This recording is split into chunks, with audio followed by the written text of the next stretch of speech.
Hey everyone, how's it going? Welcome back to the next One Piece chapter review and discussion. Cannot wait to get into this chapter. We have the return of the Straw Hat and a fort as well. Year 5 released on Sunday. Best time to wear my Luffy hoodie. So, got that on. But what a chapter we've got here. This is certainly Oda paying almost homage to how big his world is and how what we are about to see, the scale of what we are about to see, is certainly affecting the whole world and not just the islands now that we are on. So, without further ado, chapter 1089, Under Siege, or the Barricade Incident. There's stuff to do with Egghead being under siege and how the Straw Hats and them are barricaded inside. But we continue with our cover story requests. This one's quite a funny one of Nami's just working away, and this sort of cow butler comes in with a note from Sandy, who's like creeping in the background through a window, and it says the stars outside are shine almost as beautifully as you do. Would you like to come out and see them? And Nami writes a little note back saying, "Thanks, but I've already seen them today, so it's fine." So, nice little joke there. But we kick off back in the East Blue in Fuchsia Village. We're going right back to our roots, and it is the reaction to the news. So these earth shaking news that Garp had been missing in action in Pirate Island, and that's the point that people are trying to make. He's just missing action. It doesn't say dead, doesn't say captured or anything. Just says missing in action. And Whoop Slap is there saying, "Yep, don't need to worry about him. He's a living legend. Nothing to be concerned about." And then Makino is responding like, "Yeah, the mayor's right." And then someone starts to like laugh in the background. So he gets all angry. He's like, who thinks it's funny? Turns around, and it's Makino's child who's laughing. So obviously Makino comes over and is like looking after, and they're talking about how they're on edge after the Garp news, but also as well about Luffy, and saying that her child is also able to respond to Luffy's image now. This big bro Luffy and stuff. And then we see a shot further up from the Dawn's family of their reaction to like Garp, Luffy, what are they doing and all this. But the conversation is cut short because the rest of the family start reacting to something. And it is not just them. The entire East Blue begins to shake. A massive earthquake begins, and we can see a shot from places in the East Blue. But it isn't just East Blue. It's also in the South Blue. You see there's a massive tsunami kicking up, and it's getting higher and higher. And this earthquake is now being felt in the West Blue as well, because you can see where I'm going with this. Because not just that, the North Blue as well. We have an earthquake on a global scale that is being felt, and in recorded history, nothing has matched what was felt on this day. It has caused untold damage across the entire world, and we get shots from the Grand Line even. We see Laboon, we see Iceberg in Water 7, we've got Hina in Marine HQ, we've even got another shot of Momo from behind. Don't see him, but we see him looking out to the flower capital, and we just see everyone in a panic that no one could determine where this earthquake started, but this significant geological event like went unnoticed. Like it was unbeknownst to everyone what was happening. Just that for them, there was a massive earthquake. So unless in a day or two time correspondence start happening, and it was like, no, that earthquake was felt everywhere. Like Oda was trying to emphasize that what happened here, nowhere was safe from it.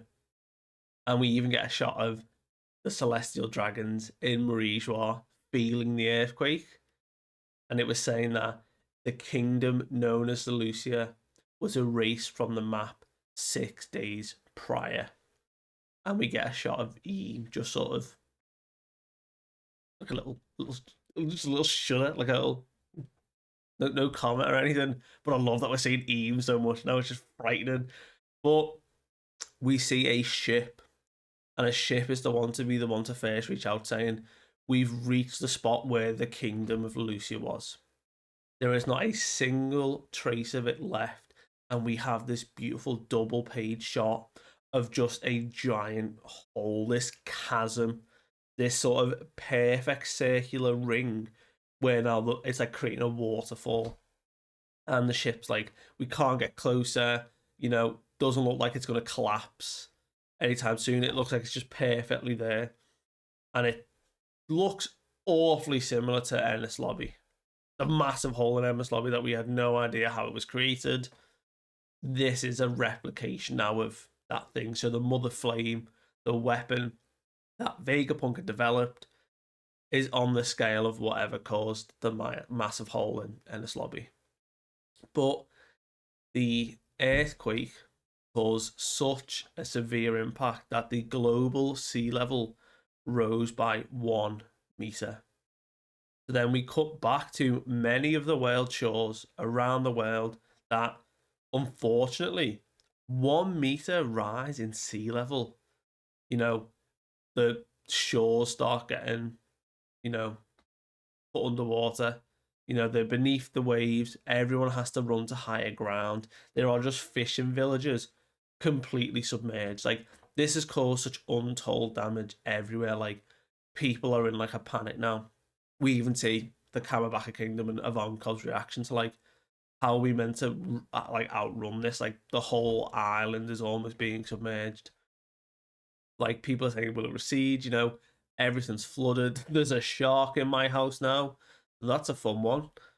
But reports of flooding are still coming in, and the tides are getting worse. Someone was joking about like going out to fish today, and it's like it will be suicide. Like, the islands now are forever changed with their ecosystem, and we just get a final shot of Whoop Slap just like majestically looking off in the distance, just sort of grief stricken. But we come back to begin the siege. So, Egghead Island, we are getting the Marines talking about the sea levels have risen. Yeah, we're at a loss to what's happened. But anyway, we see Egghead in the background and this massive force surrounding the island. And this force possesses enough firepower to put a Buster Call to shame. Now, we've seen the damage a Buster Call can do. It is a frightening escalation that we saw reported in Ennis Lobby. Oda has made sure that a Buster Call, we saw the damage it to O'Hara as well. That this threat level is frightening. And then Oda just comes out and goes, "Oh yeah, so the force currently right now at Egghead, yeah, that puts the Buster Call to shame." This fleet is over 100 ships, over 100 ships of various sizes and classes, but still all Marines. And we see an attack from one of the mechanized sea beasts at this point, like attacking one of the ships, and everyone's in a panic. But we see a nice little pew, little laser go off from one of the ships. But we have, among those 100 ships, 20 of them are great warships. So, goodness knows what type of firepower they're packing. So, in total, there are 30,000 Marines. And at this point, we're being told by the narrator that the operation is being spearheaded by 9 Navy Vice Admirals. So, I'm pretty sure we only know of Doll, who was introduced recently, and we know of Doberman.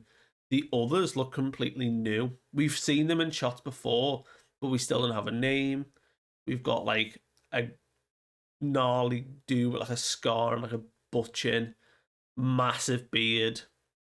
This like old woman with like goggles, a man with like 5 chins, a guy with a really long beard and like looks like a white or a grey streak through it, a well-dressed man, glasses, and then a dude which has got like looks a bit like an orc, like those sort of teeth, and then wielding a sword. We can see, but at this time we've got Sentomaru reaching out and saying, "Hey, Unk, did you really just lay hands on one of the sea beasts?" And we've got Kizaru, the man spearheading amongst with the vice admirals of this siege, and he's saying, you're not making it easy for us, Sentomaru. Just come out, just surrender. Just make it easy. He's very laid back, and Sentomaru's like, there's no chance of that. You think that's gonna happen? You know, what about Grandpa Punk? He based the pacifista lasers off the research we did of you. And there's a nice little cute panel of like young Sentomaru, very young Kizaru as well. And he's just like firing like lasers into the sky, like little shower. And obviously young Vegapunk's there researching. And Sentomaru's like eating away, just going, I can't believe you're here to kill him. And it's as well that all the Marines are like eating as well, just sort of stocking up for the fight to come. And Kizaru talks about that, no one can protect him. He researched the Void Sentry. I'm just a cog in a machine. I'm here to do my job. Vegapunk knows what he's done, and he's got to pay for it. And Kizaru explains, this fight isn't in our best interest. We don't want to break everything. Everything we break now is a loss for us. Because fundamentally, Egghead is a marine island because it was funded from them. But we see all the pacifistas are lined up on the beach, all the sea beasts. And it's like, well, you sent Rob Lucci to assassinate him, but he failed thanks to the Straw Hats. And we get St. J. Garcia Saturn's little input in this situation. So he's inside, and Doberman's the one talking to him, relaying the information, saying, right, what's currently happening then? Lay it out. The Straw Hats stormed Egghead to take Vegapunk hostage. Nice article title, isn't it? But what's the reality? So Doberman explained that we haven't received word from CP0, and drawing on the conclusion of Sentomaru's resistance currently, it can be safe to assume that the Vegapunks and his satellite are up in the Labostratum, along with the 4 Seraphim and the 10 members of the Straw Hat crew. We even don't really know, but Cypher Pole Zero, Lucci, Kaku, and Stussy, the advance guard, are also up there.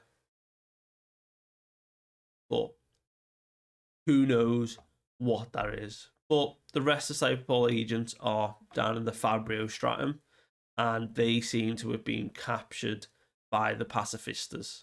So not killed, but these new pacifistas that Sentomaru activated have captured them all. The Frontier Dome is at 100%, which means that no one can get in, but it also means no one can get out.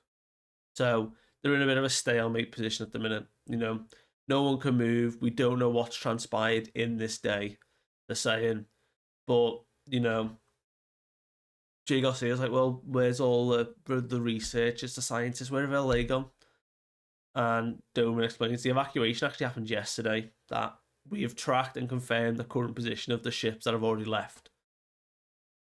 And immediately, like the grimace on St. J. Garcia's face, he's like, what if they know something? Go and sink them immediately. All right, yes, sir. Oh, and one final thing. We also heard that, Jewelry Bonnie is reported to be on the island. And Garcia's like, Kuma's daughter.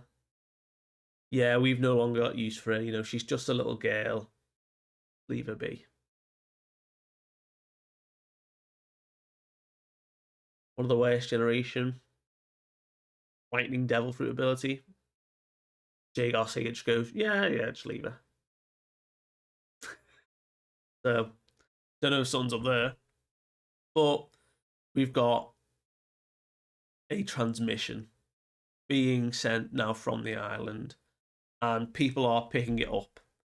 And it is heading for Marie-Joie. It's a long range transmission. And we see that a little nod to Kizaru having the sort of black transponder snail on his arm, which is like the wiretap one, like it picks up on transmissions. So in the room of authority, where the sort of call was being made to, we've got the four remaining Gorosei speaking to someone that was calling out from Egghead. And we see it was York. York is reaching out to say, you guys are rude. What are you trying to do here with these warships? I was the one to tell you of the Stella's betrayal. And we see the Gora say, like, yeah, you told us that. You gave us that information, but you yourself are a Vegapunk. York's like, if I had any interest in the Void Sentry, why would I then go and blab about it? It makes no sense. And we've got the samurai dude, I think Ethan, is like, you're right. That's true. You've done well to survive this long. What's happened to the Straw Hats? And York's like, well, take a wild guess. You realize I've got the Seraphim under my control. It's a miracle that I've survived. Well, not a miracle, more like it's a miracle that they've survived, that I've lived as shouldn't come as a shock. That's how she's saying it. But she's more worried now about this fleet that are buzzing around the island saying, are you trying to wage a war? And we've got Jupiter, the young fella. He's saying, well, a matter of fact, York, we've had a change of heart. So are you able to replicate the Mother Flame alone? Just you. And it's like, oh, so you do want something from me now? Well, I'm glad I sent it because, this is something that I can do. And one of the guys said that this is a special request we're acting on. And York's like, a request from who? Who have you got a request from? Either way, you need to not destroy Egghead. This power station, the fusion reactor, just leave my lovely laboratory out of it, And they're like, very well. And she chips in again. Oh, and I still want to be a celestial dragon. She's still got the desire to achieve celestial dragon status. And they're like, well, that can be arranged. This is all easy enough, guys. We're doing well here. And then York's like, oh, and there's just one more thing actually to say. Yeah, you need to save me from Luffy right now because he's going to kill me. And then we cut to every Gorosei and Kizaru's reaction, like, what? And the final panel of the chapter is all of the Straw Hats, bar Robin actually, all of the Straw Hats, Lucci, Vegapunk, are all up in the Labostrat. In the room, and York is chained up, probably sea prison, pinned to the floor. Zoro's just got Emma to her throat. Usopp's the one holding the transponder snail. And she's like, you need to crush these psychos now. And we've got everyone's reaction to this, like, oh. No, it's like, finally, it's starting to make sense now, And Luffy's just eating away, like, I don't really get it, but, we can just use her as a human shield to get out, right? And Bonnie's there, are we under siege now? Is this it? And Vegapunk's like, okay, let's see how it is. And that's where we end the chapter. This grand conspiracy already foiled within a day.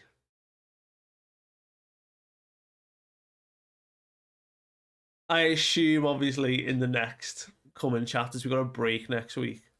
But the next coming chapters will go back because we've obviously had a little bit of a time jump where we left off. York was in a commanding position. She had Vegapunk in like a jail cell hostage. all everyone else. Like Frankie's there, he was petrified. So was Usopp. You know, none of the satellites are here, so they might be off doing other jobs or getting repaired. We don't know. Robin's definitely not here. What's more frightening as well is the fact that they're just on the phone to the Goro saying, you know, the people in charge of this world, or as far as they know, the people in charge of the world. And no one's batting an eyelid. They're just like letting York do a thing. Like, they're literally there on the phone. But I'm sure we'll find out over the coming chapters what they've actually done in this past day to get to this position. We knew it was going to happen anyway. We knew, like, oh, like over the what past nearly 10 plus chapters where we've been traveling the world doing everyone.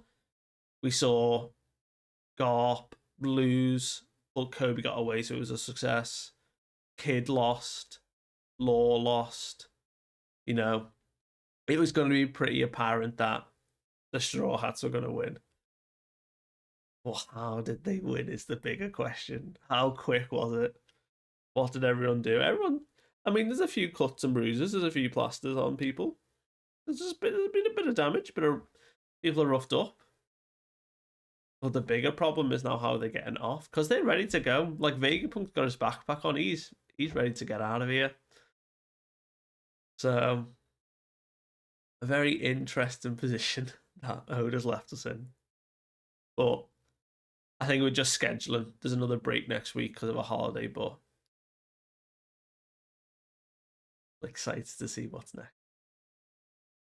Let me know what you think, and I will see you later.